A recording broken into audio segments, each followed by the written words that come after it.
Olá, queridos e amados, sejam bem-vindos a mais um estudo bíblico. Nós estamos estudando 2 Timóteo capítulo 2, sequenciando nossos estudos.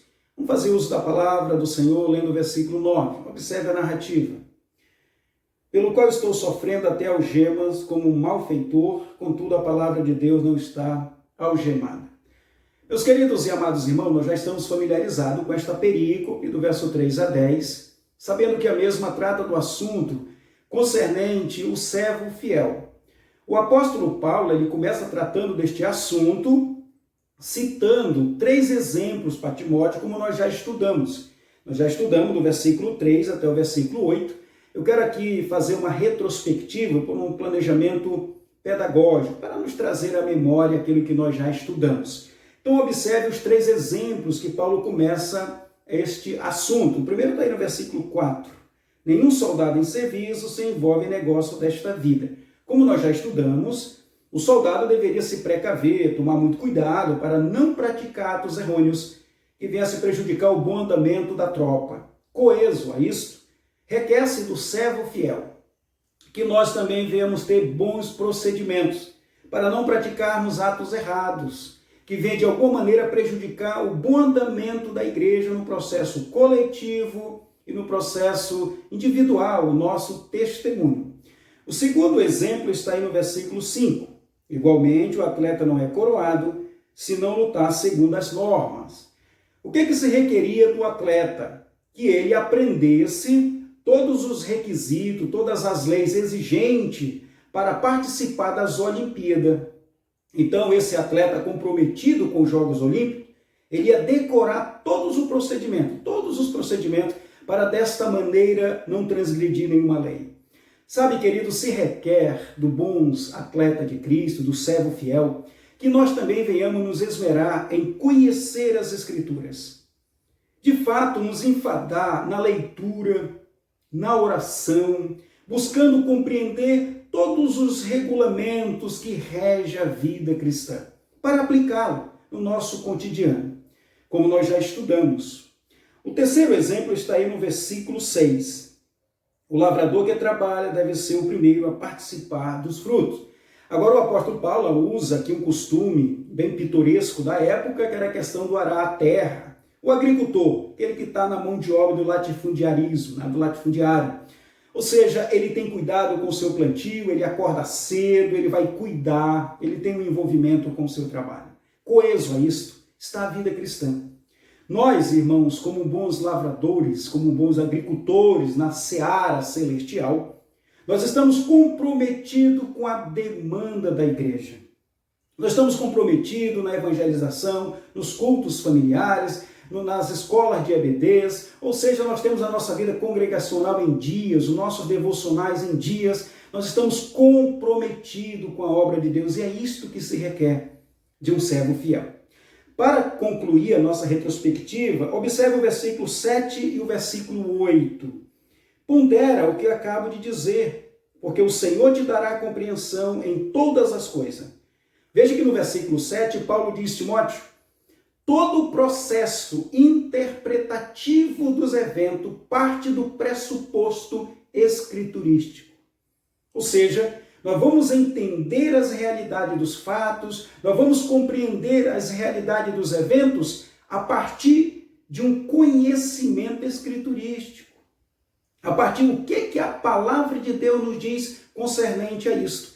Então, o nosso processo de entendimento, de elucidar os fatos, parte do pressuposto do Espírito Santo na nossa vida. É isso que se requer de um servo fiel. No versículo 8, ele vai dizer, lembra-te de Jesus Cristo, ressuscitado entre os mortos, descendente de Davi, segundo o meu evangelho. Observe que agora, Paulo diz para Timóteo, lembra do ministério de Cristo? Quando ele veio para sofrer, no seu ministério, morreu e ressuscitou por nós. Veja o quanto ele foi perseguido, Timóteo. Veja o quanto ele foi, Timóteo, maltratado, até chamado de Beelzebu. Ou seja, meus irmãos, nós não somos melhores do que o nosso Cristo. Logo então, o servo fiel, ele vai passar por ingrimidade nessa terra. E agora, para nós concluirmos esta perícope, Vamos então meditar no versículo 9 e 10. Veja a parte A do versículo 9. Pelo qual eu estou sofrendo até algemas, como malfeitor. Observe que a parte A, Paulo vai tratar exatamente dessa labuta da vida cristã. Agora, ele vai dizer, Timóteo, observa qual foi o meu procedimento na Ásia Menor e em boa parte da Europa. Tu tem conhecimento e ciência, Timóteo, de quanto eu fui perseguido? Eu fui tido como um malfeitor, como uma pessoa de uma alta periculosidade naquela sociedade. Eu fui perseguido. Nós sabemos que Paulo foi apedrejado, ele foi preso, ele teve que fugir até por janelas da casa para não ser pego de forma indevida. Então, de fato, ele sofreu muito. E na vida cristã, irmãos, nós vamos passar por isso. E o servo fiel, ele não se vitimiza passando por isso. Ele não se sente coitadinho, pelo contrário. Como diz Tiago, nós temos alegria em passar por esse tipo de situações, por sermos de fato servo de Deus. Caluniado, presos, chicoteados, qualquer circunstância por causa da obra do Senhor, isso nos traz alegria ao nosso coração. O servo fiel, ele se comporta de maneira incólume diante dessa dificuldade. Observe então a parte B do 9. Contudo, a palavra de Deus não está algemada. Ou seja, Timóteo, esse evangelho que nos faz sofrer, esse evangelho que nos faz ser visto como malfeitor, esse evangelho, Timóteo, que me levou a estar preso hoje aqui em Roma, esse evangelho, ele é triunfante. Ele é um evangelho glorioso, ele é um evangelho suficiente, ele é um evangelho poderoso, ele não está limitado.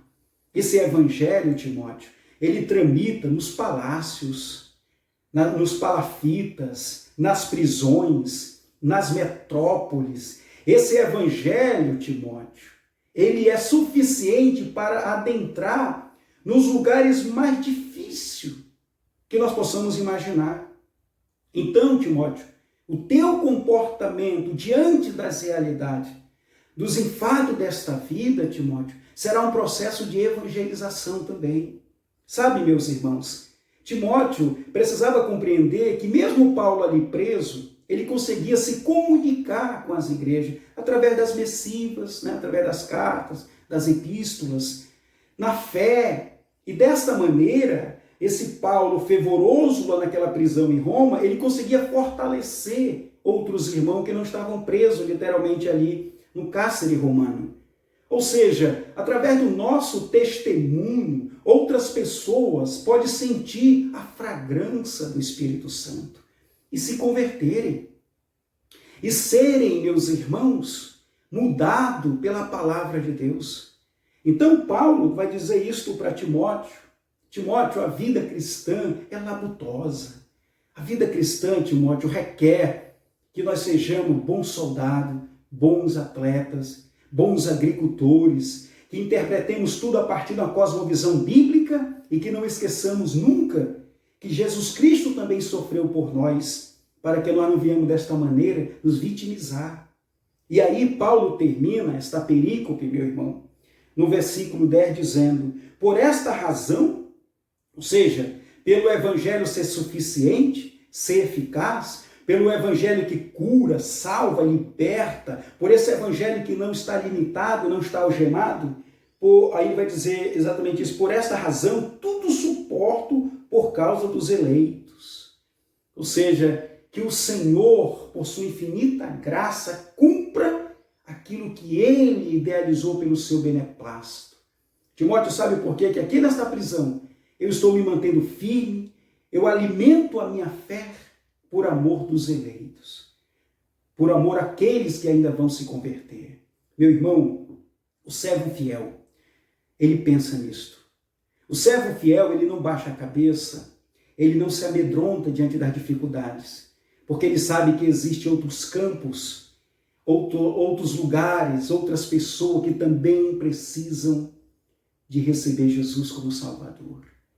Então, por amor à evangelização, por amor à obra salvífica de Cristo, nós vamos continuar firme em qualquer circunstância. E aí, a última parte do 10, para que também eles obtenham a salvação que está em Cristo Jesus com eterna glória. O servo fiel, ele se preocupa com a evangelização, ele se preocupa com o seu próximo. Então, meus irmãos, não esqueçam, o seu comportamento, o seu testemunho, a maneira como nós encaramos a realidade de vida é salutar para promover edificação e evangelização.